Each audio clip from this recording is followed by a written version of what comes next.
श्रीपाद प्रबोधानंद जी महाराज कह रहे हैं, यत्र श्री कृष्ण चंदे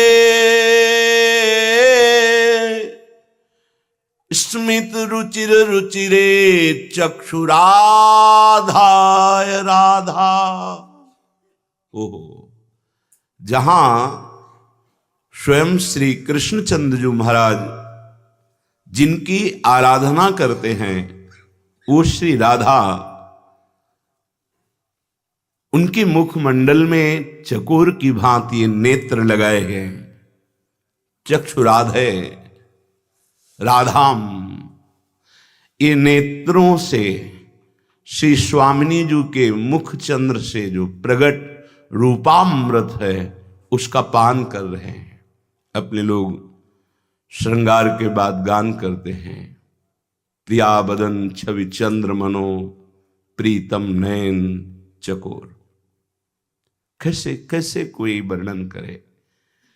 अनंत ब्रह्मांडों के स्वामी, सौंदर्य माधुर्य के समुद्र प्रभु, जिनके रूप का अपलक नेत्रों से पान करते हैं, उस रूप का कैसे कोई वर्णन कर सकता है। तेरो रूप कहत नहीं आवे, जैसे हित हरिवंश कछुक जस गावे। यत्र श्री कृष्ण चंदे स्मित रुचिर रुचिरे चक्षुराधाय राधा।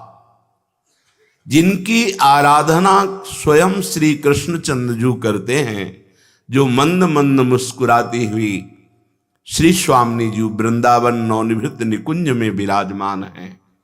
लालजू अपने नेत्रों को स्वामिनी जी के मुख चंद्र पर एकटक लगाए हुए हैं, अपलक लगाए हुए हैं, और वक्तेन्द्रौ मंद मंदम रणयति मुरली मुल्लसद्रो महर्षे। श्री प्रियाजू की तरफ देखते हुए रोमांच हो रहा है। देखो, प्रेम समुद्र में उफान आ रहा है, क्योंकि शांद्रानंद घन प्रेम मूर्ति किशोरी स्वामिनी जी प्रेम समुद्र का सार हैं। रूपचंद्र का पान करते हुए चकोर की भांति लालजू के नेत्र श्री स्वामिनी जी की आराधना करते हैं। स्वामिनी जी के रूपामृत का पान करके पुलकित हो जाते हैं, रोमांच हो जाता है। और वक्तेन्द्रो मंद मंदम रणयति मुरली मुल्लसद, बड़े उल्लास से युक्त हो करके अपने अधरों में मुरली विराजमान करके राधा राधा राधा ऐसा रटते हैं।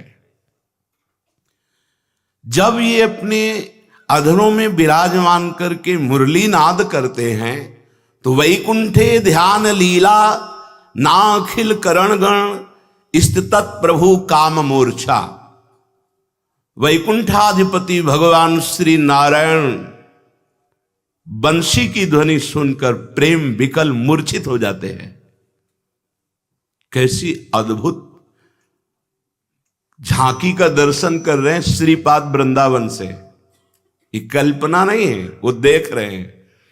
जैसे आंवले को हथेली पर रख के चारों तरफ से देखा जा सकता है, ऐसे ही अनंत ब्रह्मांड परम धाम सबका दर्शन दिव्य दृष्टि संपन्न महापुरुष करता है।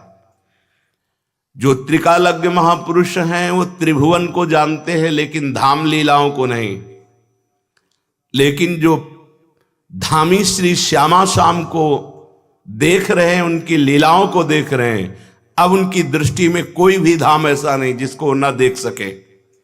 बैठे बैठे ही सब कुछ देख रहे हैं। जब देखा कि लाडली जी के मुख चंद्र का चकोर की भांति श्री कृष्ण चंद्र जी अपने नेत्रों से पान कर रहे हैं, राधया राधा, जिनकी आराधना कर रहे हैं उनका नाम राधा है, और अपनी वंशी को अधरों पर विराजमान करके वक्तेन्द्रो मंद मंदम रणयति मुरली मुल्लसद, उल्लसित होकर जो ही मुरली नाद किया राधा राधा, रोम हर्षे पुलकित स्वयं लालजू हो गए, आनंद विह्वल हो रहे हैं। तो क्या हुआ? बोले वैकुंठे ध्यान लीला ना अखिल करण गण स्तत प्रभु काम मूर्छा। वैकुंठ के प्रभु श्री नारायण वंशी ध्वनि सुनकर के प्रेम मूर्छित हो गए। संप्रापो श्री विषादी न मुद मणोमपि प्राप तत्र लोकहा।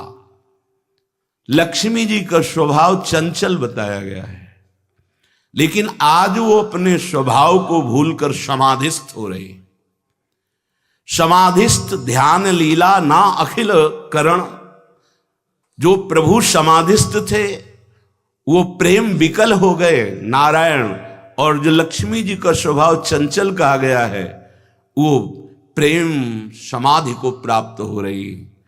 ऐसे तीनों लोकों को वश में करने वाली जहां मुरली बज रही, जहां मुरलीधर को अधीन करने वाली श्री किशोरी जो विराजमान है, ऐसे वृंदावन का जो आश्रय ले लेता है, जो वास स्वीकार करता है, जो आराधना वृंदावन की करता है, तो कह रहे हैं यहां जो वास कर रहे हैं, चाहे वो शुनी माने कुतिया या कुत्ता या शुकर, कोई भी पशु पक्षी, ये बड़े बड़े परमहंस हैं, कोई साधारण नहीं है।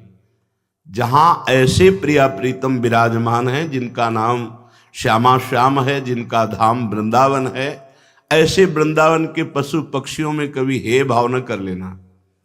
एक बहुत बड़े परमहंस की जैसे सानिध्य और आराधना से हमारा हृदय पावन हो जाता है, ऐसे यहाँ के पशु पक्षियों की आराधना करने से श्यामा श्याम की प्राप्ति हो जाएगी।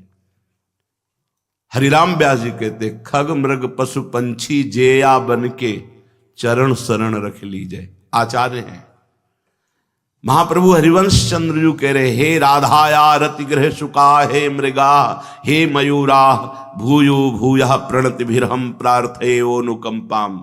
हे किशोरी जी के महल के खग मृग पशु पंछी में बार बार प्रणाम करता हूं और आप सबसे कृपा की याचना करता हूं, आप हम पर कृपा दृष्टि से देखें।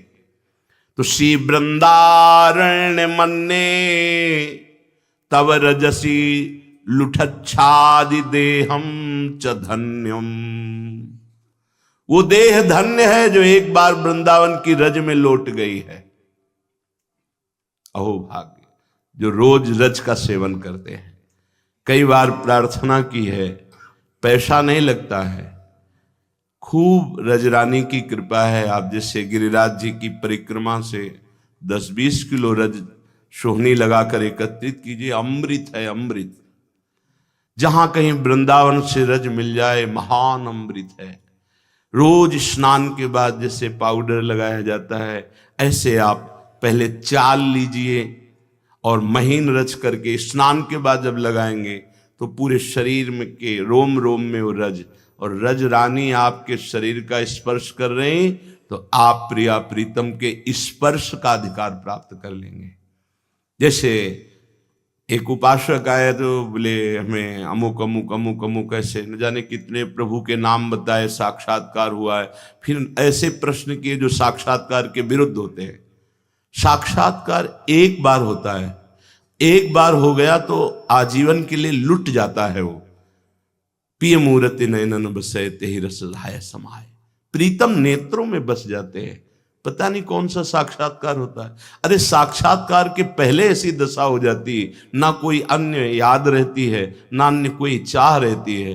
जैसे सूर्य उदय होने के पहले ही कुछ 30 मिनट 40 मिनट देखिए अंधकार गायब होना शुरू हो जाता है। ऐसे भगवत साक्षात्कार होने के पहले ही अज्ञान अंधकार का नाश हो जाता है। सही ढंग से चलो, साक्षात्कार के लिए ही मानव देह मिली। व्यर्थ में इधर उधर की कल्पनाओं को साक्षात्कार मत मान लीजिए। श्रीपाद कह रहे हैं, नान्यत्राढ्यम चतुर्भिः श्रुति मुखर मृखै श्रीर्भुजैर्वा वृणाय। अगर बाहर वो चतुर्मुख ब्रह्मा के समान वेदज्ञ है, ब्रह्मा के समान प्रवीण है, मैं उसे यहां वृंदावन के तिनके के समान भी नहीं समझता हूं। क्यों? क्योंकि ये वृंदावन की गुल्म लता औषधि उद्धव जैसे महापुरुष बनना चाहते हैं, जो भगवान के समीप विराजमान हैं, जो भगवान का उच्छिष्ट पाते हैं और भगवान के प्रसादी वस्त्र धारण करते हैं, और भगवान जिनके साथ एकांत में बैठकर प्रेम वार्ता करते हैं, मंत्रणा करते हैं। भगवत प्रेम कैसे प्राप्त होता है वो भेजा गोपी जनों के पास। ऐसे महामहिम यहां के तृण बने हुए, गुल्म लता औषधि बने हुए हैं। यदि वो चारों वेद कंठस्थ किए हुए चार मुखों वाला स्वयं ब्रह्मा भी हो तो मैं वृंदावन के तृण के समान भी उसे नहीं मानता। एक बार किसी ने बड़े अपने गुरुजनों से किसी की बड़ाई बाहर की कि इतने योजन में उनका आश्रम बना हुआ है, ऐसा ऐसा ऐसा। तो उन्होंने कहा कि आप वृंदावन में बैठे हैं, वृंदावन में एक फूस की झोपड़ी बनाकर जो रहता है उसकी बराबरी ब्रह्मा भी नहीं कर सकते, औरों की तो बात जाने दो। ये धाम है प्रिया प्रीतम का। यहां कह रहे हैं किंचन मात्र मेरी कहीं महत्व बुद्धि नहीं होगी, क्योंकि वृंदावन निष्ठा जागृत है, वृंदावन की महिमा को देख रहे हैं। धन्यासौ या वराकी त्वयि वसति सुनी नाह मन्यत्र मन्ने। वृंदावन की सुनी माने कुतिया या श्वान कुत्ता, जो वृंदावन की रज में पड़ा रहता है, जो रज में ही भोजन पाता है और इसी रज में शरीर छोड़ देता है, उसकी बराबरी में ब्रह्मा को भी नहीं मानता। और नहीं है ब्रह्मा जी 60,000 वर्ष तक तप करके भगवान से याचना की कि गोकुल में मुझे कोई वास दे दो, नहीं सौभाग्य प्राप्त हुआ। अपने लोगों को महारानी जी की कृपा हो गई, धाम वृंदावन महाप्रेम रस निधि, ये आश्रय दर्शन वास सब कुछ प्रदान कर दिया। क्या रह गया है जो लाडली जी ने नहीं दिया? जरा सोचो, जिस महामहिम वृंदावन की ऐसी महिमा है कि इसके मध्य में वास करने वाली सुनी कुतिया की समानता ब्रह्मा जी को भी नहीं सौभाग्य है, वो हम जैसे अधमों को प्राप्त हुआ। अब क्या चाहिए आपको? वो राधा नाम जो स्वयं श्री हरि अपनी जिह्वा से रटते हैं, वो रटने का सौभाग्य मिला। वो रसिकों का संग जिसके लिए याचना ध्रुव जी महाराज कर रहे हैं कि मुझे अटल पदवी में जो मांगा वो धोखा हो गया। प्रभु, यदि मुझे आपके प्रेमी जनों का संग मिला होता तो आपकी श्री अंग सेवा मांगता, अटल पदवी नहीं। वो भगवत प्रेमी महात्माओं का आपको संग मिला। यहां कौन कौन से महात्मा किस कोटि के बैठे हैं, व्यक्त अव्यक्त, आपको क्या पता? ये श्री जी का धाम है, कब कहां कौन सी विभूति आपके पास ही बैठी हो और आप न जान पाए। और ये उस रज में बैठे हो जो शिव सनकादि की याचत। कितना बड़ा सौभाग्य! ये सौभाग्य तुम्हें दिखाई दे रहा है? अगर दिखाई दे रहा है तो रोना आएगा कि लाडली में अनाधिकारी और मेरे ऊपर कितनी कृपा। लेकिन हम तो कोसते रहते हैं, कहां प्रभु हम पर कृपा करे, क्योंकि हम कृपा मानते हैं भोगों में। इस कृपा को नहीं देख रहे कि जो अहेतुकी अमोघ कृपा हुई है। ऐसी कुछ माया की चाल है कि वो समझ ही नहीं पा रहा कि हमको नाम और मंत्र एकत्रित करना है। वो केवल मन को बहिर्मुख करके अर्थ आदि की प्राप्ति या भोग वासना या समय व्यतीत करना, समय कैसे कटे फंसाते रहता है। यहां मुक्त होने के लिए रखा गया, वो फंसाता चला जाता है अपने मन को। सावधान! यहां की क्यों इतनी महिमा गाई गई है? ये कोई अलंकार की भाषा नहीं बोल रहे श्रीपाद। यदि आप रहने से रह जाएं तो जिन प्रिया प्रीतम के ध्यान की क्षमता इन बड़े बड़े महापुरुषों में नहीं, उनकी श्री अंग सेवा का अधिकार मिल जाएगा। श्रीमद राधा सुधा निधि में महाप्रभु हरिवंश चंद्र जी कह रहे हैं, प्यारोढ़ुम क्षमते न यच्छिव सुखादि नाम तु यद ध्यानगम। सोचो, जहां उनकी क्षमता नहीं है युगल सरकार की लीला के ध्यान की, वहां हमें उनके श्रीअंग सेवा का अधिकार धाम दिला रहा है। बस हमें लेना है। समेट जाओ, वृत्ति को समेट लो, बहिर्मुख वृत्ति से अंतर्मुख आ जाओ।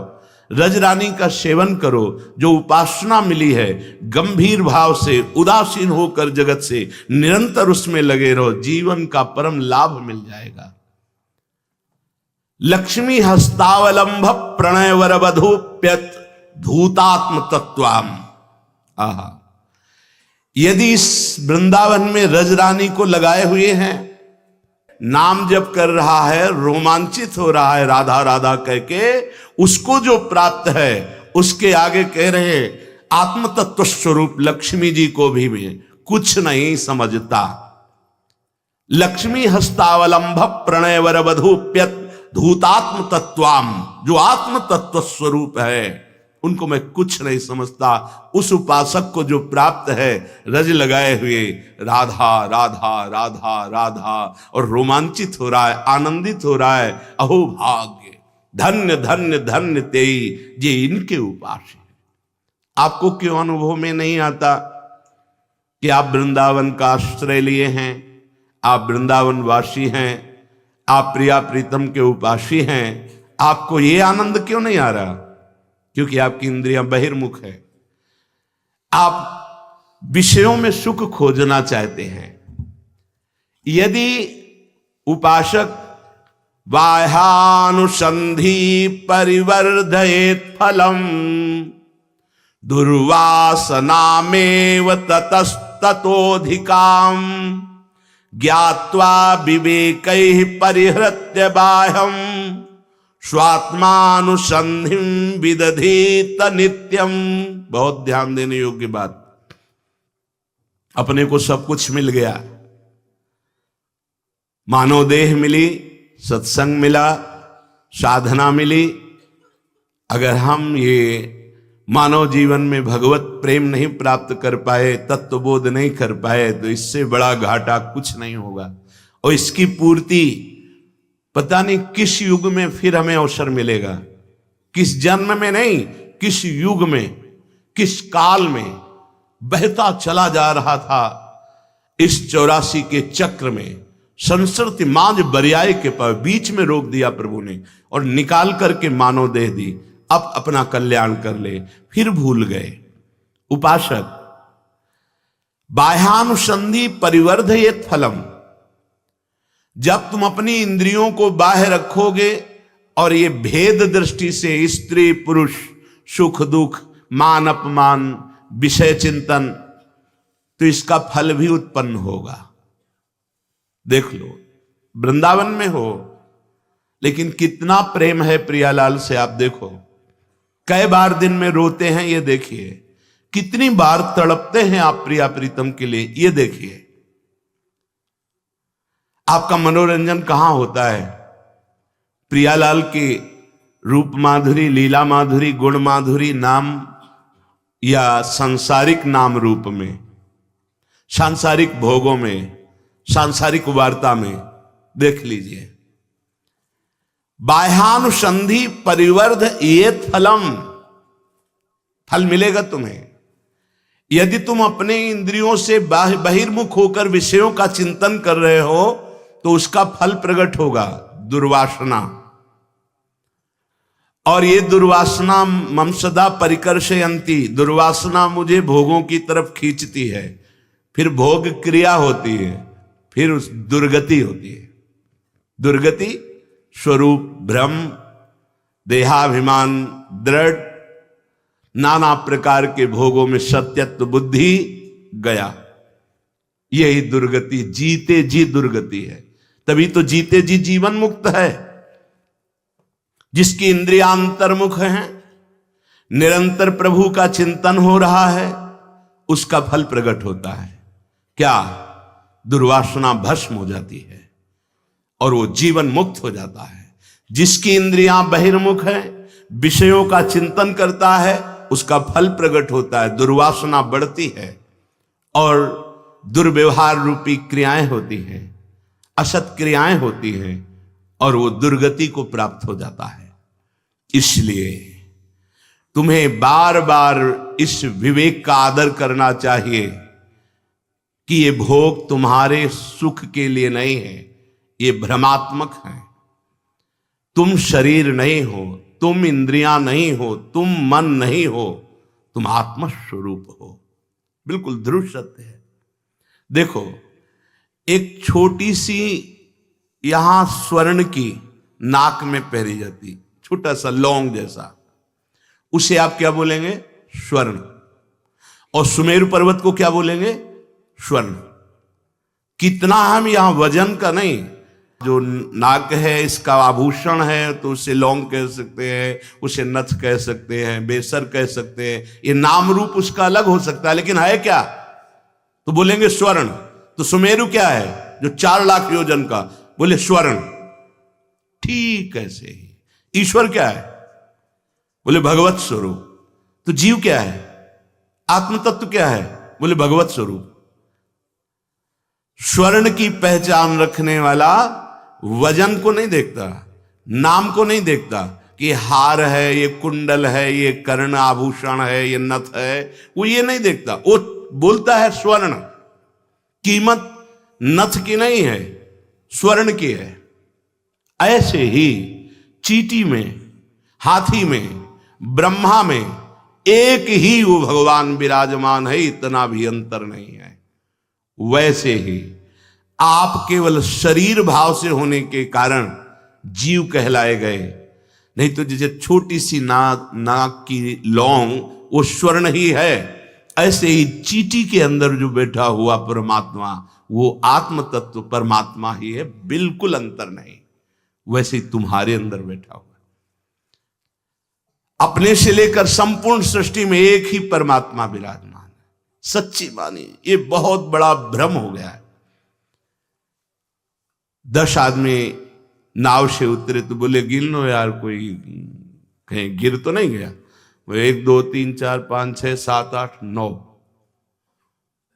बोले 9 है, एक गायब है। बोले तुम गिनो।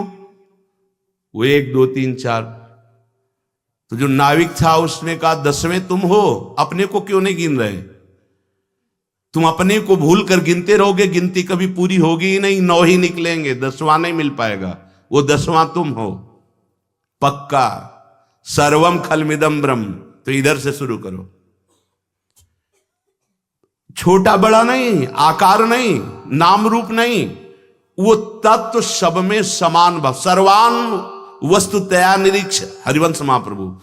सर्वान वस्तु तया निरीक्ष, तो सर्वान में ये भी तो है ना, तो यहां भी तो है ना, इस हृदय में भी विराजमान वही है। तो आप कौन हुए जो सर्वान वस्तु तया निरीक्ष? तो आप कौन हैं? वो वस्तु ही तो है। कौन? जिसकी खोज कर रहे हो। जब जीव भगवत धाम जाता है तो किस स्वरूप से जाता है? निज स्वरूप से। वो निज स्वरूप क्या साधना से पैदा हुआ क्या? नहीं, वो था, वो है, वो रहेगा। उसे भूल गए थे। बस असाधनों का त्याग करते करते जे ही हृदय पवित्र हुआ तो ये झांकने में आ गया, हाँ मेरा स्वरूप क्या है। तो वो पार्थिव शरीर का राग त्यागी भगवत अनुराग में डूबा हुआ अपने स्वरूप को प्राप्त करके धाम जाता है, या वो अपने स्वरूप को प्राप्त करके मोक्ष पदवी को प्राप्त होता है, लय हो जाता है, ज्ञान मार्ग।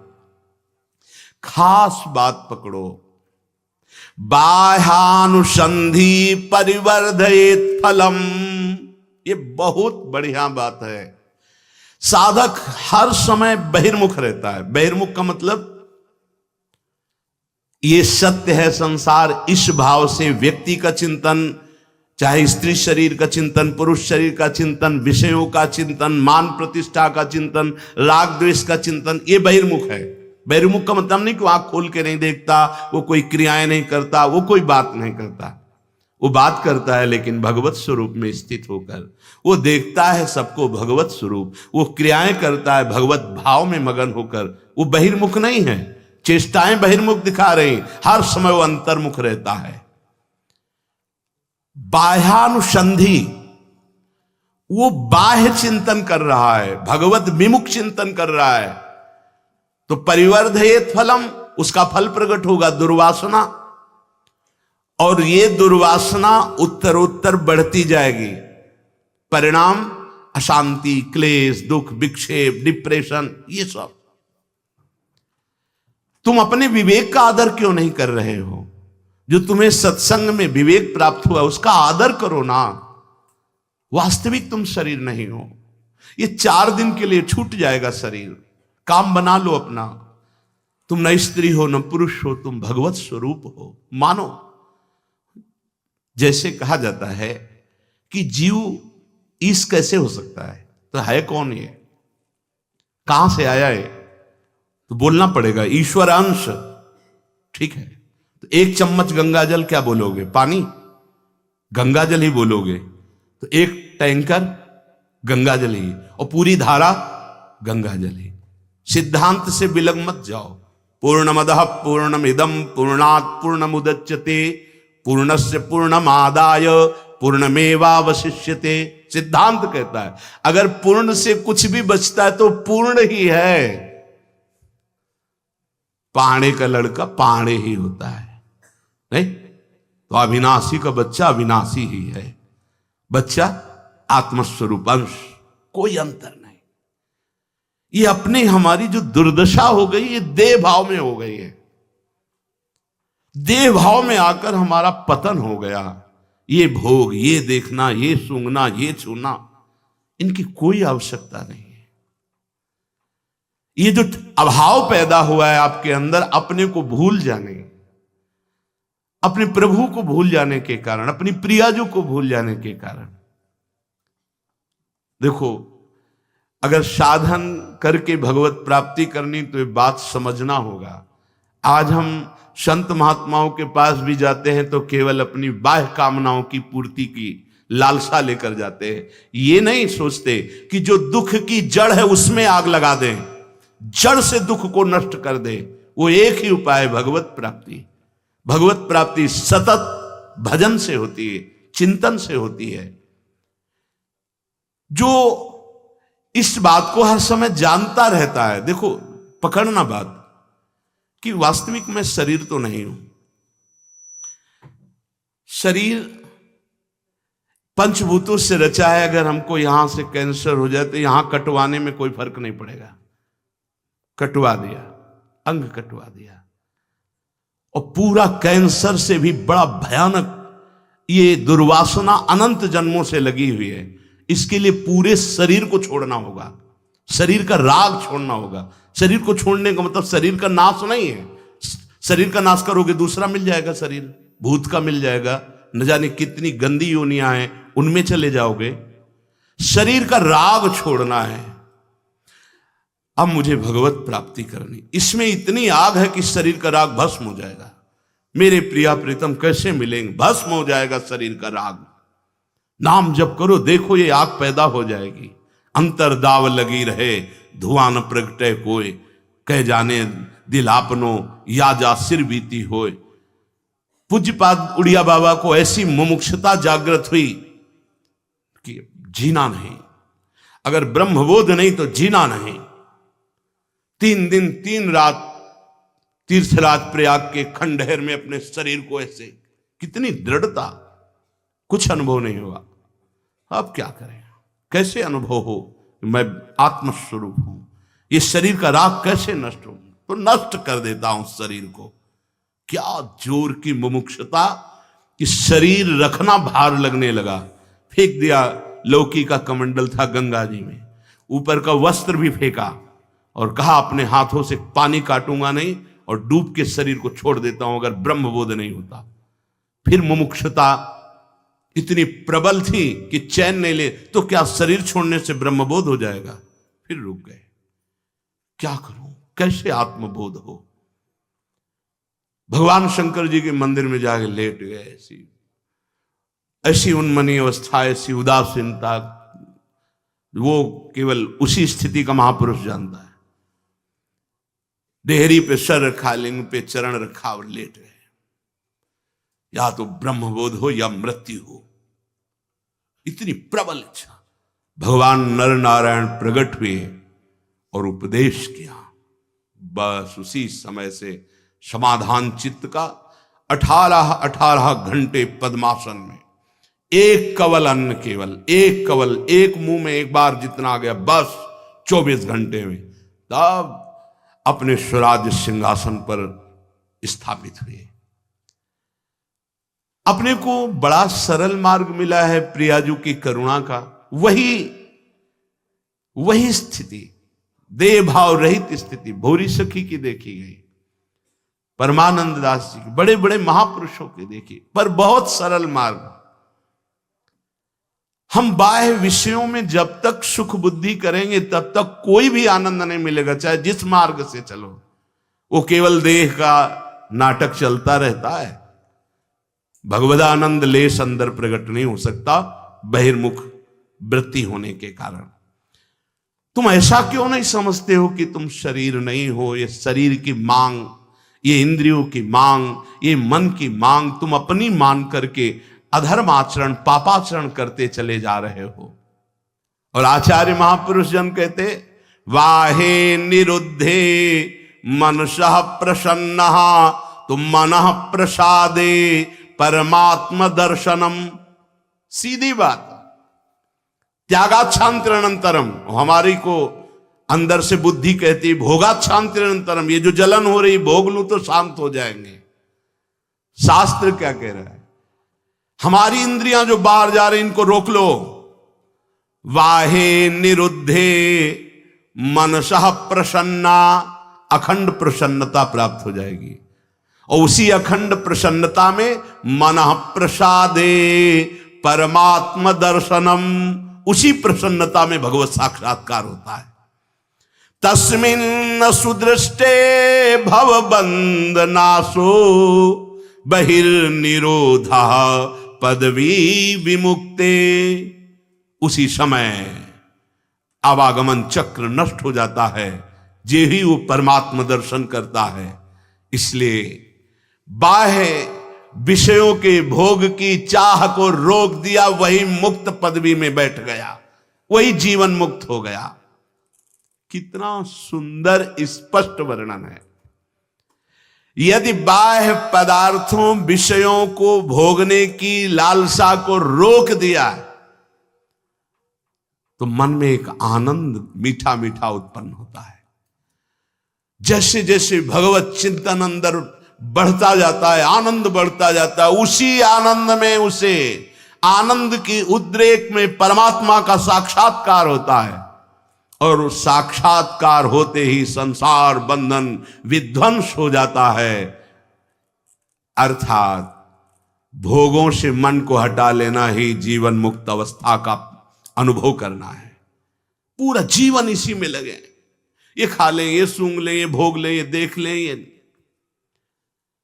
यथा लाभ संतोष सदा काहू सो कछु न चाहूंगो। भोजन पाते समय आप भोजन नहीं पा रहे हैं, आप ध्यान दीजिए, प्राणों का पोषण हो रहा है।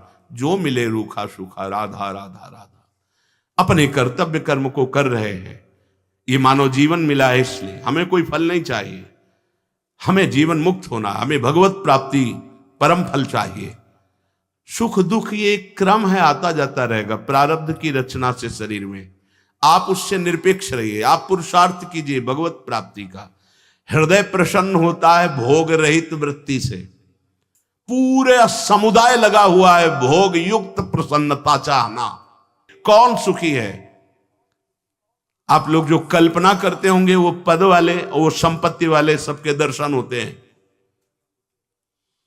अशुभ प्रवाह होता है और पश्चाताप की अग्नि जलते हुए बोलते हैं, इतने बड़े बड़े पद में है कि आप जिनकी कल्पना करते हैं कि काश में ऐसा होता, वो हैं वो रास्ता खोज रहे हैं कि जलन कैसे मिटे। वो रास्ता एकमात्र श्री भगवान के चरणों का आश्रय लेकर धर्म पूर्वक कर्तव्य करते हुए, नाम जप करते हुए जीवन बीते। वो तो किया नहीं तो हाथ क्या लगा? पश्चाताप, क्लेश, अशांति, भारी घर में जलन, भारी हृदय में जलन। अब कहां मिटे, कैसे मिटे? क्योंकि पद है, रुपया है, पैसा है, सब है, लेकिन वो नहीं है जो होना चाहिए। वो केवल भगवत चिंतन से होता है, केवल भगवत आश्रय से होता है। अपने लोग बड़े सौभाग्यशाली हैं जो ये बात सुन रहे हैं, इसको धारण कर लो। धारण नहीं करोगे कोई उपाय नहीं है। ये दुखालयम अशाश्वतम तुम्हें कभी सुखी नहीं कर सकता। आज हम चर्चा भी करते हैं तो केवल वही चर्चा करते हैं जिससे और फंस जाएं, मुक्त होने की, भगवत प्राप्ति की चर्चा मिलना कठिन है। ये दान करो, वो करो, इससे क्या होगा? मन तुम्हारा विषयों में लगा है, तुम लाखों रुपया दान कर दोगे, करोड़ों मिल जाएंगे, फिर क्या होगा? लाख में तो तुम्हारी दुर्दशा है, करोड़ में तुम्हारी दुर्दशा और कितनी हो जाएगी? अर्थ है लेकिन राग नहीं है, भोग है लेकिन वासना नहीं है, परिवार में है लेकिन ममता नहीं है, विचार चल रहे हैं लेकिन अहंकार नहीं। वो जीवन मुक्त महापुरुष है, चाहे गृहस्थ हो चाहे विरक्त हो। कहा पंडिता संसद सद विवेकी, श्रुति प्रमाण परमार्थ दर्शी। आहा, जानन ही कुर्यादसतोवलंबम, स्वापात हेतो शिशुवन मुमुक्षु। कहा पंडित, यदि सद असद का विवेक नहीं तो किस बात के तुम ज्ञानी हो, किस बात के साधक हो, किस बात के हो? बड़ा विचित्र खेल है। सिर्फ अहम का पोषण, अहंकार, अंतःकरण धर्म, अहम का पोषण। कहा पंडित, किस बात के पंडित हो? भगवान पंडित किसे कहते हैं? विद्या विनय संपन्ने, ब्राह्मणे गविहस्तनी, सुनी च सुपाके च पंडित समदर्शिना। वो पंडित है जो सब में एक भगवान को देख रहा है। अगर श्री भगवान का दर्शन नहीं हो रहा, सब में आत्म स्वरूप का अनुभव नहीं हो रहा, तो कहा पंडिता? कौन पंडित है फिर? किस बात के पंडित हैं? श्रुति प्रमाण जानने वाला, सद असद का विवेकी, परमार्थ तत्व का ज्ञाता, ऐसा कौन होगा जो विषयों में फंस करके अपनी जीवन मुक्त अवस्था को खो दे? भला जानबूझ करके कौन बालक जैसी चेष्टा करेगा अपने नाश की? जैसे बालक चाकू से खेलना चाहता है, जार खाना चाहता है, या मल से खेलना चाहता है, ऐसे ही कौन इन विषयों से खेलना चाहेगा जो सद असद विवेकी है, जो परमार्थ तत्व में चलने वाला है, जो श्रुति प्रमाण को जानने की इच्छा रखने वाला है। इसलिए देहादि संशक्ति मतो न मुक्तिर, मुक्तस्य देहाद्यभिमत्य भावः, सुप्तस्य नो जागरणं न जाग्रतः, स्वप्नस्तयोभिर्न गुणाश्रयत्वात्। जो अपनी देह इस अनात्म वस्तु में अत्यंत आसक्ति रखता है, वो क्या जाने कि जीवन मुक्त अवस्था में कैसा परमानंद है। ये देहाभिमान तुम्हारी दुर्गति का कारण है। यही तुम्हारी जागृत, स्वप्न और सुषुप्ति अवस्थाओं में जीवन की धारा को काट रहा है, नष्ट हो रहा है। कुछ समय जागृत में गया विषय चिंतन में, कुछ स्वप्न में, कुछ सुषुप्ति में, लेकिन सत्य में कितना समय गया? सत्य चिंतन में, सत्य आराधन में कितना समय दिया? ये देहाभिमान तीन अवस्थाओं में तुम्हारे जीवन को नष्ट कर रहा है। ये दोनों अविद्या और अहंकार सबको बांधे हुए हैं। इसलिए समस्त स्थावर जंगम पदार्थों में और अपने भीतर भी एकमात्र परमात्मा को देखो, अभी मुक्त हो जाओगे।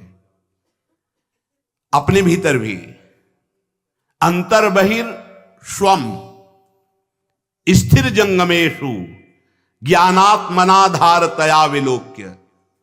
बिना इसके ना तो आगे बढ़ पाओगे प्रेम में, ना जीवन मुक्त अवस्था में। इसलिए हरिवंश महाप्रभु ने कहा, ये क्रूरा अपिपापिनो न च सताम संभास दृश्यासे सर्वानुवस्ततया निरीक्ष परम स्वार्थ। ये अत्यंत आवश्यक है, बिना इसके बात नहीं बननी। अब हम एक दूसरे की निंदा करते हैं, राग द्वेष करते हैं, एक धर्मावलंबी दूसरे धर्म को छोटा बढ़ाकर ऐसे लड़ाई झगड़े, ये परमार्थ नहीं है। जो क्रूर हैं, पापी हैं, दुष्ट हैं, जो संभाषण योग्य भी नहीं है, हमको उनके हृदय में भी भगवत स्वरूप का चिंतन करना है। ये बाहरी लीला मायाकृत है, आप ही विराजमान हो। स्वम अपने भीतर भी कह रहे, अंतर बहिर स्वम स्थिर जंगमेशु। अंतर में, बाहर में, जड़ में, चैतन्य में और स्वयं में अपने आराध्य देव का दर्शन करे, अपने इष्ट का दर्शन करे। यहां भी मेरे प्रभु विराजमान है, यहां भी प्रभु विराजमान है, सर्वत्र मेरे प्रभु विराजमान है। सा महात्मा सुदुर्लभा, क्योंकि यही माया मुक्त हो पाएगा। जहां कहीं प्रभु के सिवा कुछ और है वही माया है। ये समस्त स्थावर जंगम पदार्थों के भीतर बाहर और आपके अंतर केवल समस्त उपाधियों से मुक्त अखंड परिपूर्ण रूप स्थित वो परमात्मा ही विराजमान है। ऐसा जो अनुभव करता है वो मुक्त हो जाता है। ये उपाधि बड़ा उपद्रव है। उपाधि, मैं स्त्री हूं, मैं पुरुष हूं, मैं अमुक हूं, मैं अमुक हूं, मैं अमुक हूं, ये सब उपाधियां हैं। और जितनी उपाधियां हैं सब व्याधियां हैं। परमात्मा उपाधि रहित है, तेरा स्वरूप उपाधि रहित है। बस यही बात समझना है। असली में देखो तो उत्तर नहीं निकलेगा। पूछा जाए आप कौन हैं तो उत्तर नहीं दे सकते असलियत में कि आप कौन हैं। मौन ही उत्तर होगा। आप कौन हैं उत्तर नहीं दे सकते, क्योंकि किस बात का उत्तर कैसे दे? जो है वो वाणी से नहीं बोला जा सकता, वाणी की पहुंच नहीं वहां तक। और जो नहीं है तो वो नहीं हूं, तो बोलूं तो क्या बोलूं? इसीलिए मुंह का स्वादनवत उत्तर नहीं है इसका। आप कौन हैं, आपका परिचय क्या है? यही सनकादि ने हंस भगवान से प्रश्न किया था। तब यही कहा था कि कौन, ये आपका प्रश्न है भगवान हंस, ये आपका प्रश्न है। देह भाव से तो सब पंचभूत एक हैं, स्वरूप में एक ही आत्मा। ये प्रश्न कैसा आपका कि आप कौन, ये प्रश्न कैसा आपका? बड़ा सूक्ष्म विषय अध्यात्म का है। समस्त स्थावर जंगम में पदार्थों के भीतर बाहर और आपके अंदर भी एक ही परमात्मा विराजमान है। सत्संग है, सत्संग, ये सब असत है। सत है तो वही है जो सब में विराजमान है। जैसे कुंडल में, कंकण में, हार में, नथ में, करधनी में, ये नाम अलग अलग हुए, आकार अलग अलग हुए, लेकिन परमात्मा जैसे सब जड़ चेतन में विराजमान, ऐसे उसमें सोना विराजमान। जैसे उसमें सोना विराजमान, ऐसे परमात्मा विराजमान। चाहे कुल्हड़ हो, चाहे सकोरा हो, चाहे घड़ा हो, आकार बदल सकते, नाम बदल सकते, लेकिन मिट्टी वही है। ऐसे एक ही परब्रह्म परमात्मा विराजमान है। संसार बंधन से वही उपासक मुक्त होता है जो सब में अपने इष्ट को देखता है, निरंतर अपनी इष्ट निष्ठा में कभी बाधा न पड़ने पावे, तो बहुत जल्दी वो जीवन मुक्त हो जाता है। इसीलिए श्रुते सतगुणम विद्यान मननम मनादपि, ध्यान देने योग्य बात करें। जो केवल श्रवण करता है उससे 100 गुना अच्छा उपासक होता है जो मनन करता है। श्रवण का फल है मनन।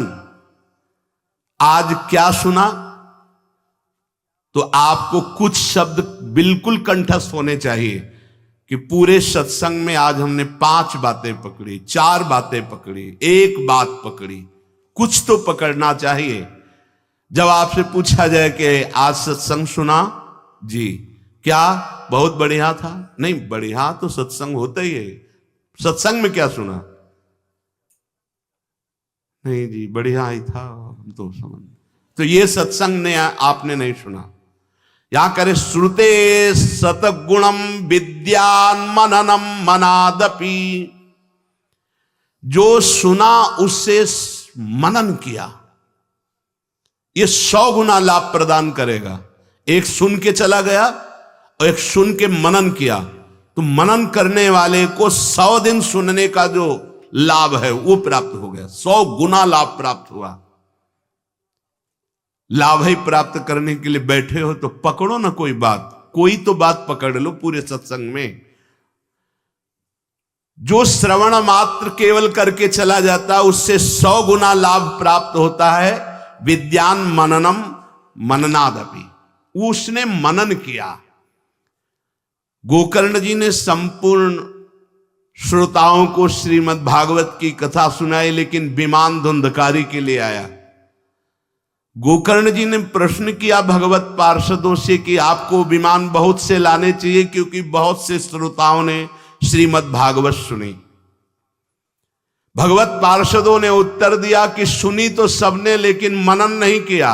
मनन केवल धुंधकारी ने किया, इसलिए जीवन मुक्त हो चुका है। अब ये बैठकर विमान पर भगवत धाम को जाएगा।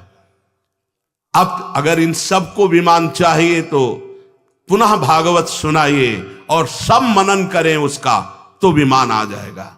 इस श्रीमद् भागवत के फल महात्म्य में प्रारंभ में ही लिखा हुआ है। श्रुते सतगुणम विद्यान मननम, जो सुना उसका मनन किया। मनन करने की आदत डालो कि सत्संग के विषय में पूछा जाए तो पूरे सत्संग को आप 4-5 पंक्ति में पूरा वर्णन कर देंगे। पहले वृंदावन की श्री प्रिया प्रीतम की रूप माधुरी वंशी माधुरी का वर्णन हुआ, फिर वृंदावन की रजरानी और वृंदावन के वास का महत्व वर्णन हुआ, फिर इसके बाद इंद्रियां जो बहिर्मुख होकर विषयों में घूमती उससे कैसे दुर्गति प्राप्त होती है, जो अंतर्मुख होकर जड़ चैतन्य सब में अपने परमात्मा तत्व को देखता है वही जीवन मुक्त महापुरुष है। सार सार शब्द हम पकड़ते जा रहे हैं, पर पकड़ तभी पाओगे जब जगे हुए होगे। अगर सो रहे होगे तो क्या पकड़ पाओगे? किसी किसी को तो बस ये है कि समय पूरा हो जाए, कितनी जल्दी, अब वो बैठे नहीं पड़ेगा तो क्या पकड़ पाएगा। श्रोता सोई परम सुजान सुनत चित रच करे, जैसे प्यासे को पानी मिल जाए ऐसे जो श्रोता सत्संग को सुनता है, वक्ता की मुखारविंद पर एकाग्र दृष्टि लगा के निकले हुए वाक्यों को अमृत की तरह पान करता है, धन्य है वो श्रोता।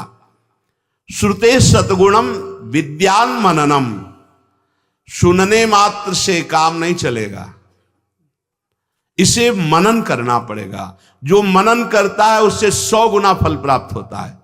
और मननादपि निदिध्यासम लक्ष्य गुण मनंतम निर्विकल्पकम, जो मनन करता है और मनन करके जो सार बात निकली उसमें स्थिति प्राप्त करता है, वो लाख गुना मनन करने वाले से भी बढ़कर लाभ प्राप्त करता है।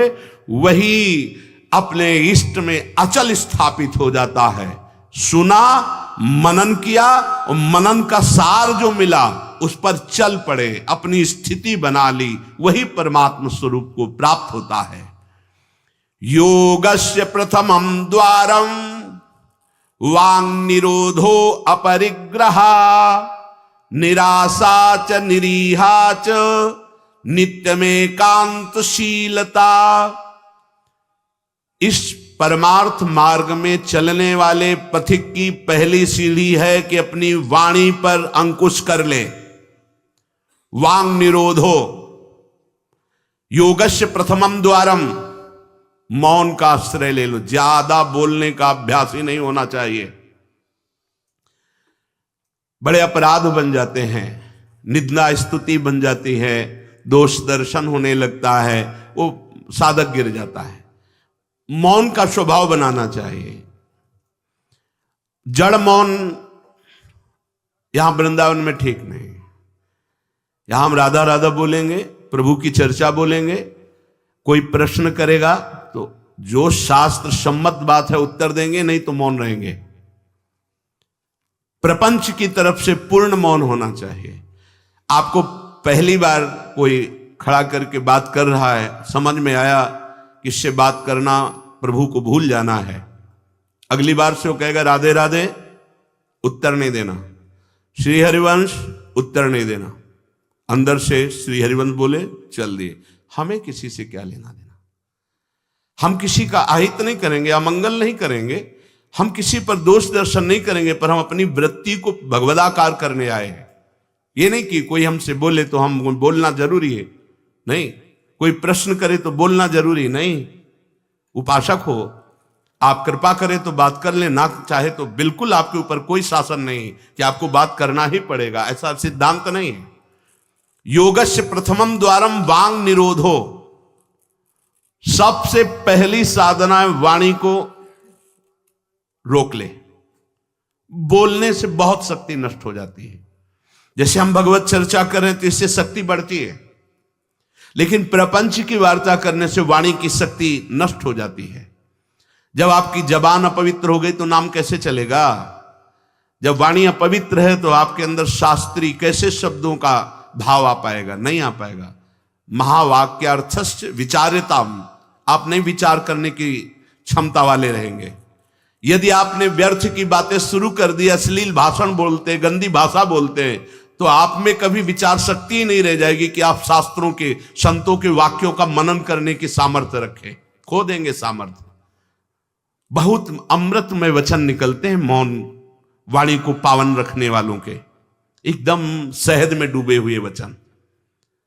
इसलिए वाणी पर अंकुश कीजिए। जरूरत हो तो बोलिए, नहीं तो मौन। श्री जी का जस गाइए, नाम कीर्तन कीजिए, इसके अलावा मौन रहिए। इन नियम ले लीजिए। जब आए हो भगवत प्राप्ति के लिए तो काहे को बख्शो। इन इंद्रियों को सीधे अनुशासन में लीजिए ना। आपका स्वरूप इंद्रियां थोड़ी हैं, आप इनके संचालक हैं। आपकी सामर्थ्य से सामर्थ्यवान होकर आपको बांधे हुए हैं, आप इनको बांधिए। बहुत हो गई स्वतंत्रता इन दुष्टों की। माता देहूती जी भगवान कपिल जी से कहती, मैं ऊब गई इन दुष्ट इंद्रियों से भोग भोगते हुए, नाथ अब वो उपाय बताइए जिनसे इन दुष्ट इंद्रियों के कब्जे से मैं बाहर निकलूं। माता देहूती जी, ये बहुत दुष्ट है।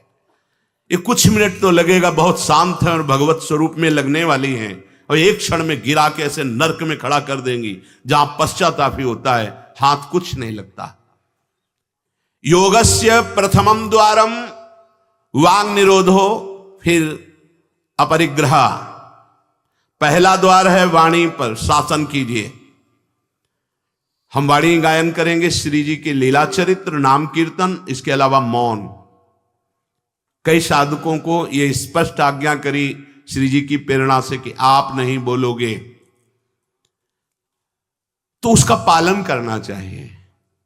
जब सत्संग में आप सुन रहे हैं कि योगस्य प्रथमम द्वारम, तो आप अपनी वाणी को संयम में रखिए। किसी की मजाक, उपहास, किसी की चुगली, निंदा, ये सब बिल्कुल नहीं। अगर आप ये सब करते रहेंगे तो निरंतर नाम नहीं चलेगा। आप सत्संग का मनन नहीं कर पाएंगे। मनन करके आप अपने आराध्य देव में स्थित नहीं हो पाएंगे। जरूरी है मौन, जरूरी है, पर विचार मौन। ये धाम है, इसलिए हम जड़ मौन की बात नहीं करते, विचार मौन। और वो मौन ही किस काम का जो एक शब्द में हम बात कर लेते हैं, वो 5 मिनट लगाएं। जैसे कोई बात करनी, अब वो कुछ बोला, अब उसमें पूरी एकाग्रता, पूरी शक्ति नहीं, सीधे बोल दे, स्विच ऑफ कर दे, क्या चला गया। जड़ मौन के लिए फिर ना ऊ ना ऊ, कुछ नहीं, ना लिखना, ना पढ़ना, ना कुछ, बिल्कुल बालवत परमहंस स्थिति। कोई प्रश्न नहीं, कोई उत्तर नहीं, एकदम जड़वत, जीते जी मृत, जीवन मुक्त होने के लिए। तो वो ये श्रीधाम वृंदावन है, यहां उचित नहीं, क्योंकि यहां राधा नाम स्वयं हरि रटते हैं, तो हमारी जबान की सार्थकता है। राधा नाम कीर्तन करें, वाणी जी का गायन, इसके अलावा मौन रहे। दूसरा अपरिग्रह, उतना ही स्वीकार कीजिए जिससे आपकी जीवन यात्रा चलती है, इसके बाद नहीं। एक भी वस्तु एक्स्ट्रा आपके पास नहीं होनी चाहिए। क्यों होनी चाहिए? जब रोज का रोज श्री जी दे रही तो तुम्हें एकत्रित करने की जरूरत क्या है? आपको जो दिनचर्या में चाहिए बस उतना ही, इसके आगे नहीं। एक भी कंबल एक्स्ट्रा नहीं रखना होना चाहिए, एक भी वस्त्र नहीं एक्स्ट्रा नहीं होना चाहिए। जो हमारी दिनचर्या में आ रहे हैं कि 2 कॉपिन, 2 मार्किन, बनियान, स्वेटर, 1 कंबल या 2 कंबल, जिससे आपकी दिनचर्या कट रही, बस इसके अलावा आपके पास कुछ नहीं। आपकी जो दिनचर्या है, वो दिनचर्या जो प्रभु दिए हुए हैं शरीर पालन पोषण के लिए, शरीर के लिए उतनी आवश्यक है। अगर सही दिनचर्या करनी तो राइट टाइम पे आपका पहले कंबल हटना चाहिए। समय कंबल फेंक दिया दूर, अब अपनी दिनचर्या में लग जाओ। काहे को शरीर को इतना दुलार करके बबुआ बनाए हुए हो, कान के कंटूप ऐसे बांधे, मुंह में ऐसे बांधे, ऐसे क्या होना है इसको? ये जड़ शरीर है, जितना प्यार करोगे उतना ही परेशान करेगा ये। हाँ, इसको ज्यादा नहीं, आहार दे दिया, संयम नियम से स्नान ध्यान पूजा पाठ, हर समय भगवत चिंतन। ये जड़ है, अभ्यास है। यहां कौन बांधता है कुछ? 12 महीना झेलता है नहीं मस्तक का, ये सब कौन बांधता है? ऐसे अभ्यास। चलो इतने कमजोर अभ्यास के हैं तो जितना उचित वस्त्र उतना पहन लिया। अब ये नहीं कि सोमवार को हरा, मंगल को नीला और बृहस्पति को पीला, और अलग अलग दिन के अलग अलग स्वेटर, अलग अलग दिन के अलग अलग। भैया ये विलासिता नहीं। भगवत प्राप्ति करनी तो एक स्वेटर में 10-5 साल तो कट ही जाएंगे, दूसरा हम क्यों लें? एक जीपर मिल गया, उससे शरीर ढक लिया, 10-5 साल चलेगा, 2-3 महीने पहनने को होता है। हर साल नया तो भाई हमें क्या कार, हमें कहीं जाना है क्या पार्टी में? हमारी यही पार्टी, बाबा जी की पार्टी। भगवत मार्ग के पथिक है, उचित उचित बिल्कुल नहीं से। बहुत वो इसको दुलार करने का मतलब है अपना पतन करना। सच्ची मान लीजिए, इसका पतन करना। वयोवृद्ध है, रोगी शरीर, वो अलग बात है। थोड़ा तो आनंद लीजिए प्रकृति का वार सहने का। अगर शरीर रुग्ण नहीं है, जवान शरीर हो, ब्रह्मचारी हो, आग है अंदर, सहो हर प्रकृति के वार को। गर्मी सर्दी बरसात भूख प्यास, सच्चिदानंद में स्थित हो जाओ, तुम्हारा बाल बांका भी कोई नहीं कर सकता। अब मार दिन में 50 बार शीशा देखना, अब वो फंसाएगा कि नहीं फंसाएगा? चेहरा फंसाएगा ना। तिलक के सिवा दोबारा शीशा नहीं देखना चाहिए। इस देहाभिमान के राग को काटना कि पुष्ट करना है? जय बार निकले तय बार देख करके हर सेटिंग किसको दिखा रहे हो यार? क्या तुम किसी को लुभायमान करना चाहते हो क्या? हरि को? तुम्हारे इस पार्थिव शरीर पे लुभायमान होने वाले नहीं, और जो लुभायमान होगा तुमको नष्ट कर देगा। तो हमें इसको बिगाड़ के रखना है, इसको सजा के नहीं, भगवत प्रसादी आदि लगाए। हमारा देहाभिमान बार बार हमको गिराने की कोशिश करेगा। ये हम जो हंसी मजाक में भी कह रहे, इसको अच्छे से समझना। ये जो 2 प्रकार की पद्धति रखी गई है कि आप मुंडन करवा के रखिए क्योंकि आपके बालों से शोभा बढ़ेगी, और आप बाल रखा के रखिए क्योंकि आपकी शोभा बिगड़नी चाहिए। रज लगा के रखिए कि आपको ही आपके शरीर में राग ना रह जाए। बात यहां किसी के दिखाने के लिए नहीं है, आपके शरीर में आपको राग ना रह जाए। आप बार बार साबुन लगाएंगे, तेल लगाएंगे, बार बार शीशा कंघा और अपने चेहरे को सजाएंगे तो देहाभिमान पुष्ट होगा, और ये नष्ट करेगा।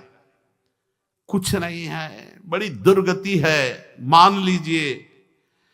इसका अंतिम परिणाम आग में जलना। चाहे जितने चिकने कर लो गाल, चाहे जितने लाल कर लो, मरना है, पक्की बात समझो।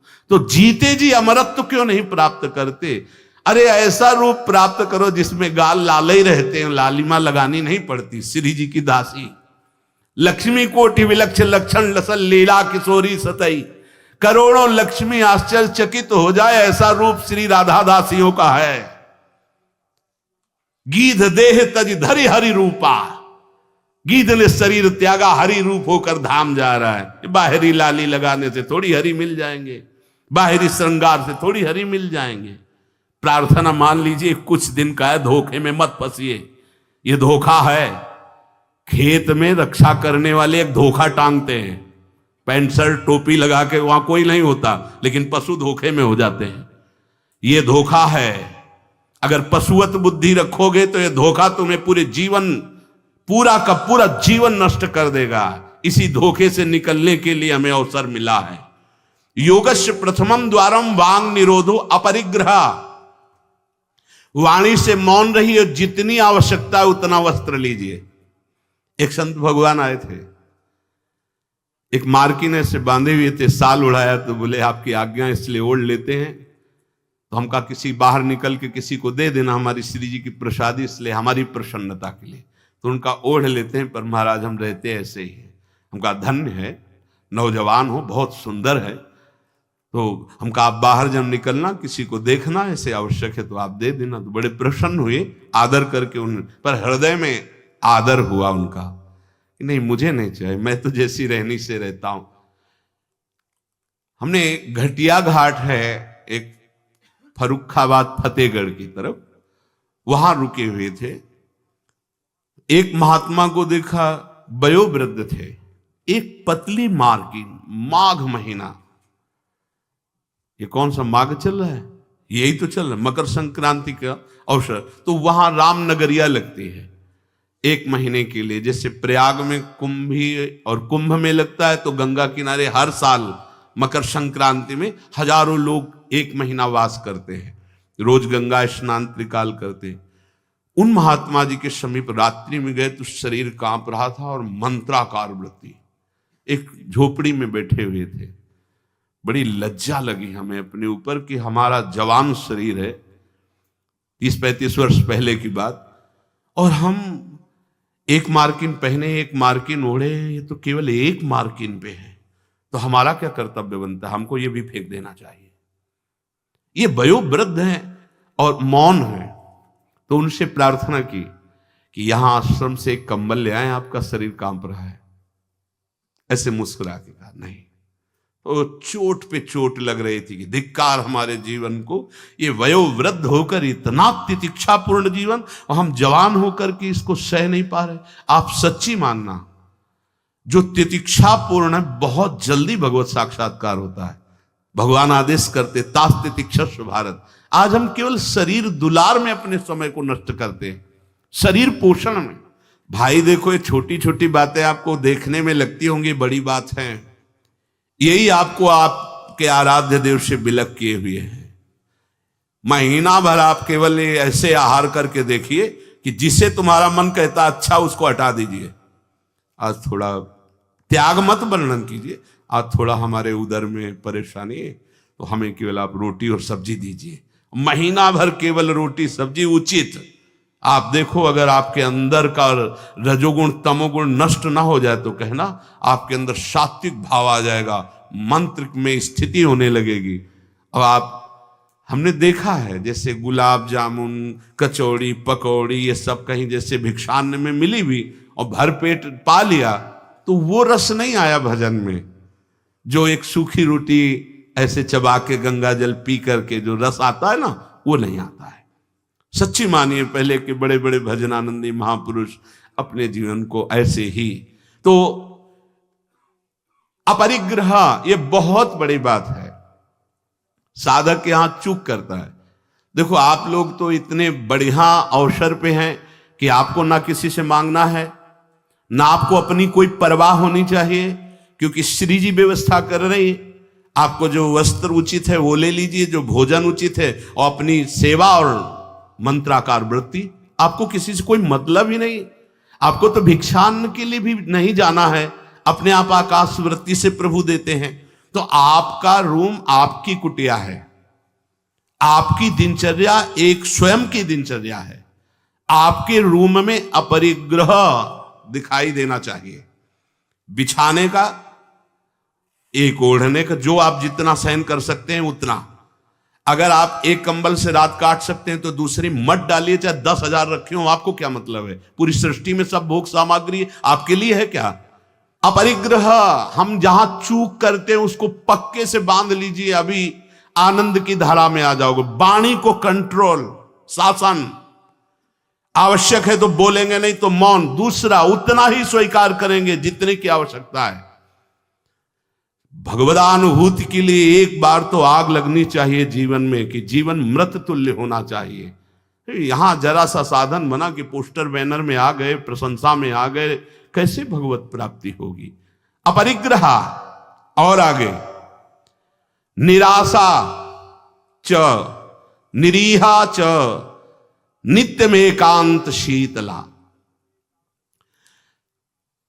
आशा ही परमम दुखम, नैराश्यम परमम सुखम। उपासक को किसी व्यक्ति, वस्तु, स्थान से कोई भी आशा नहीं होनी चाहिए।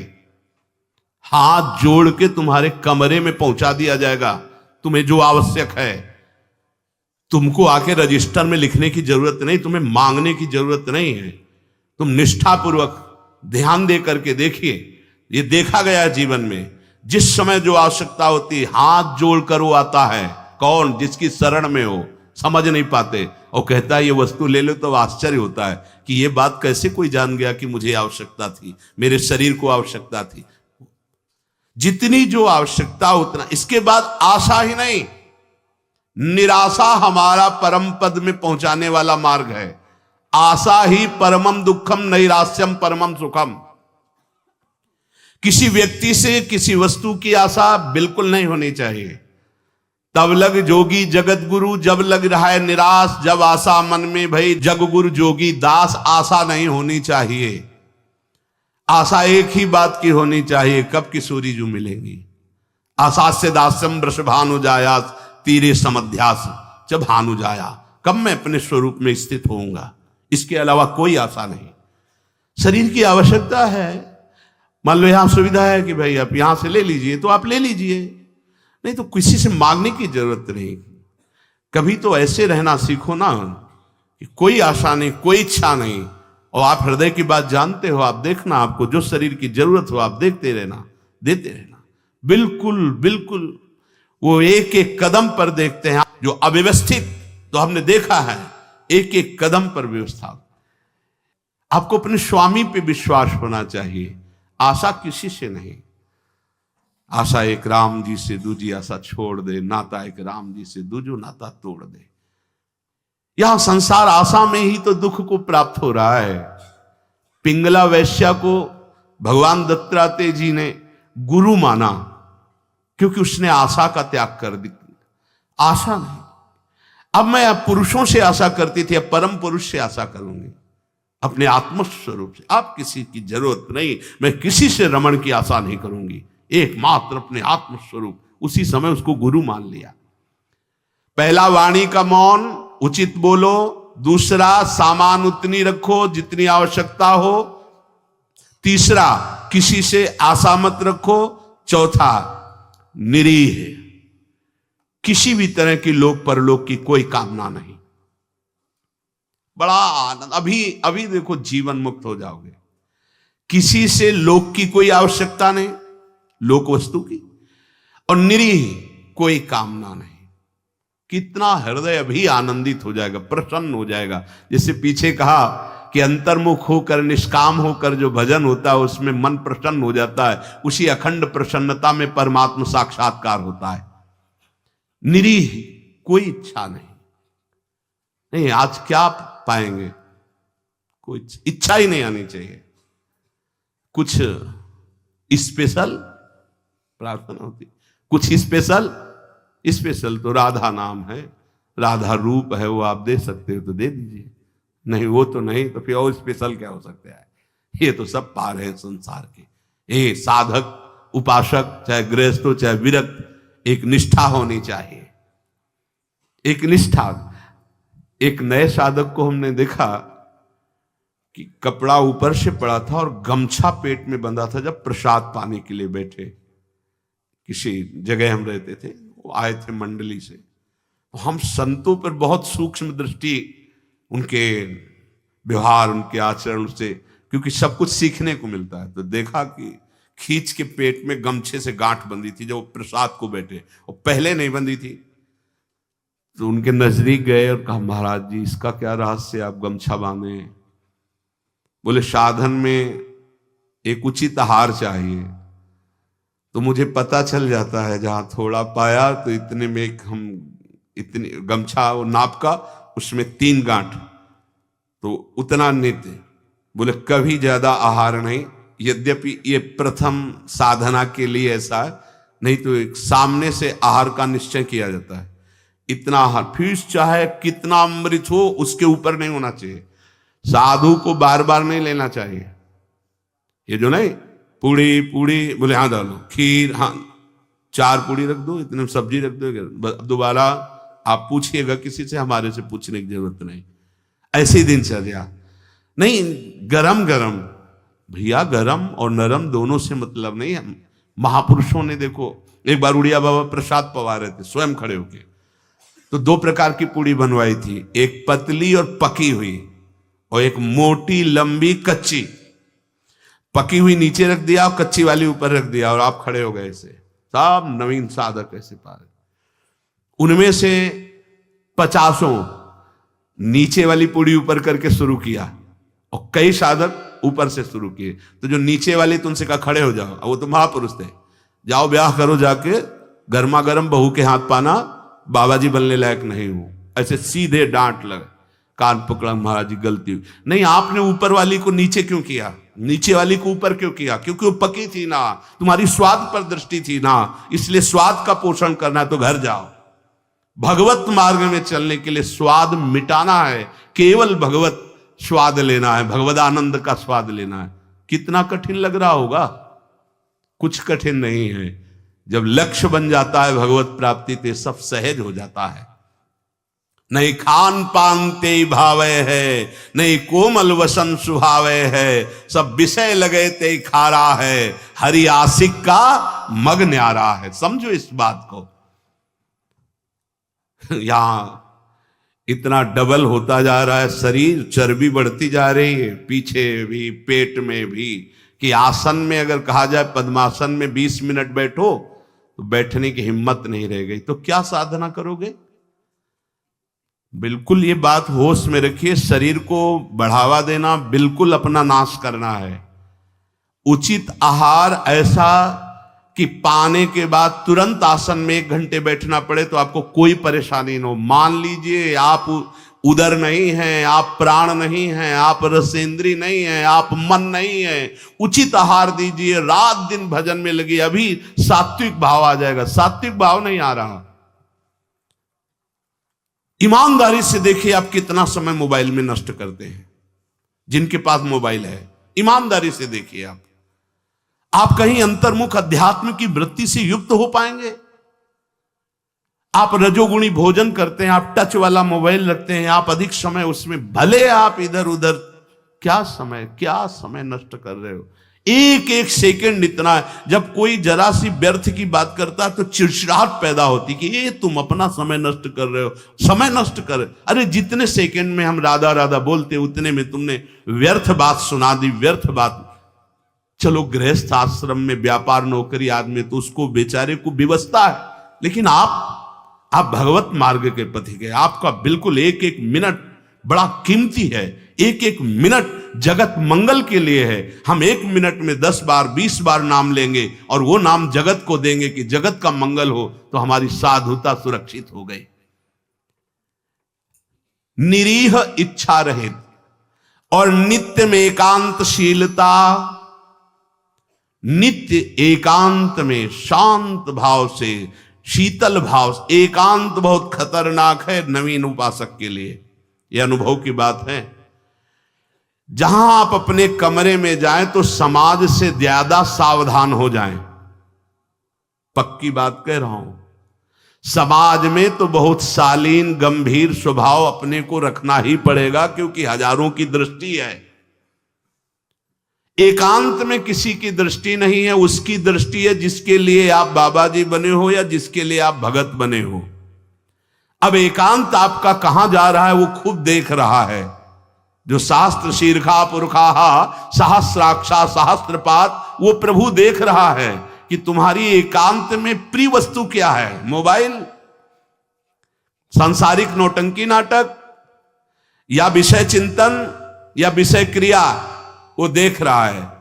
और अगर आप एकांत में शास्त्र स्वाध्याय कर रहे हैं, नाम जप कर रहे हैं प्रभु के लिए, तो वो देख रहा है, वो भी देख रहा है। इसलिए प्रार्थना है नित्य में एकांतशीलता। आपका स्वभाव एकांत में बहुत ही सावधानी पूर्वक समय कटने वाला हो। एकांत साधु का सही तो परमार्थिक। कैमरे के आगे तो सब सही बोलेंगे, सही देखना होगा, सही हरकत में रहना होगा। एकांतिक आपकी हरकत क्या है, एकांत में आपका चिंतन क्या है, यही खास बात होगी। 2 मुखड़े होते हैं, एक होता है सामाजिक, एक होता है एकांतिक। सामाजिक से भी एकांतिक सावधान साधु का मुखड़ा होता है। असाधु का समाज में बहुत बढ़िया और पीछे कुछ और होता है। हर एक व्यक्ति की बुद्धि में 2 बुद्धि होती है, एक होती सुमति, एक होती कुमति। एक होती दैवी संपदा को वर्धन करने वाली सुमत, एक राक्षसी संपदा को। अर्थात कुछ ऐसे मुखड़े होते हैं जिनका एक मुखड़ा तो देवता होता है, दूसरा राक्षस होता है। अगर एकांत में तुम्हारा चिंतन, तुम्हारा आचरण, तुम्हारा विचार, तुम्हारी क्रियाएं कुमति के द्वारा हो रही हैं तो सामने देवता बनोगे और पीछे राक्षस बनोगे। ये दुमुही चाल भगवत प्राप्ति के लिए बहुत बाधक बात है। जो तुम्हारा एकांत वही समाज, जो समाज वही एकांत। हम इष्ट और गुरुदेव के सीसी कैमरे में हर समय रहते हैं। हमारा इष्ट और गुरुदेव हर समय मुझे देख रहा है। दरवाजा बंद करने पर हम एकांत नहीं हो गए, वो गुरुदेव की दृष्टि है, हमारे आराध्य देव की दृष्टि। हमें पहले सोचना चाहिए, कुछ करने के पहले, कुछ देखने के पहले, कुछ सोचने के पहले, कि अंतर और बाहर दोनों जगह मेरे गुरुदेव सुन रहे हैं, देख रहे हैं, मेरे आराध्य देव सुन रहे हैं, देख रहे हैं। इसलिए नित्य में एकांतशीलता, एकांत में बहुत शीलवान, धैर्यवान, विनम्रता पूर्वक अपने मन को समझा करके केवल प्रियालाल में लगाना। एकांत स्थितिरिंद्रियो परमणे हेतुर्दमश्चेतसः संरोधे कर्णम समेनो विलयम यायादहम वासना। एकांत में रह करके बढ़ी हुई इंद्रियों के वेग का दमन करता है साधक, क्योंकि एकांत में इंद्रियां बहुत प्रबल हो जाती है। मन, इंद्रियां, खास जिस समय आप शयन करने जाते हैं उस समय बहुत सावधान। जब तक नींद ना आवे तब तक माला चलना चाहिए। उस समय मन के चक्कर में मत पड़ना, ये अनुभव की बात कहते हैं।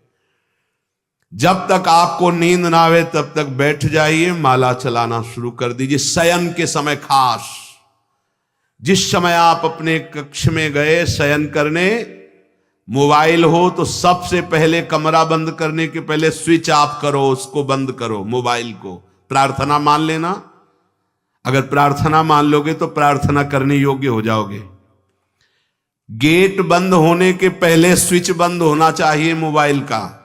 अब अपने कमरे में शयन के लिए गए हैं तो माला हाथ में लेकर बैठ जाओ। जब नींद आने लगे तो और धन्यवाद है कि माला छाती से लगा हुआ सो गए, धन्यवाद। अगर ऐसा नहीं है तो नींद आ गई है तो माला विराजमान किया, बिल्कुल नींद में जा रहे हैं, अब चले गए। थोड़ा भी समय इसको मनन करने का मत दीजिए उस समय, नहीं तो ये दिन भर साधन में लगाया गया है, उस समय कोई असाधन सोचवा देगा या करवा देगा। बहुत ये पॉइंट की बात है, समझ लेना आप। ये देखा गया है हृदय में, उसी बात को कहा गया जब साधन काल में देखा गया है, हृदय में देखा गया कि फिर मन उस समय मतवाला होता है कि अब तो पूरे दिन हम साधन ही तो की, तो 5 मिनट की मुझे छूट दे दो। लेकिन नहीं, उस समय कठोरता पूर्वक इसको साधन में, और जब नींद आ गई तो शयन करो, जब उठे तो फिर वैसी दिनचर्या प्रारंभ कर दी। तब मन भगवदाकार। एकांत स्थिर इंद्रियो परमणे हेतुर्दमश्चेतसः। एकांत में साधक अपनी इंद्रियों का दमन करे, बढ़ावा ना दे। देखो क्या साधन है।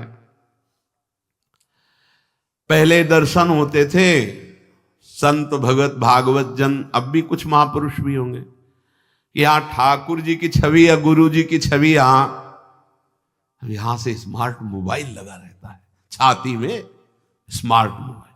ये भैया ठीक है, व्यवहार काल के लिए यदि तुम्हारी कोई आवश्यकता हो, तुम बहुत व्यवहार में, तो हम नहीं। अच्छा बताओ आपको क्या जरूरत है? राष्ट्रपति से बात करनी है क्या आपको? किस विधान में आपको कपड़ा बेचना है, अनाज बेचना है? आपको काम क्या है? किससे बात करनी है आपको?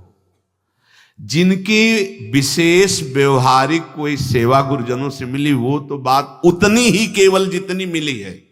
नहीं, आप बताओ, हम भगवत प्राप्ति के मार्ग के साधकों के लिए मोबाइल भगवान की क्या आवश्यकता है? कितनी आवश्यकता है? क्यों आवश्यकता है? जैसे सिलेंडर आदि लाना है या कुछ भाई और कोई सर, तो रख लो, हम कह रहे हैं वो छोटा वाला रख लो, उससे अपना काम। ये बहुत अंदर की बात कहते हैं, क्योंकि इसमें आप स्वतंत्र कुछ भी देख सकते हैं, कुछ भी आप पढ़ सकते हैं, कुछ भी। बहुत ऐसे लाइनें में होते हैं वो सब, बस उसमें क्लिक करो, क्लिक है तो कहते हैं हाँ वो वीडियो आ जाएगा।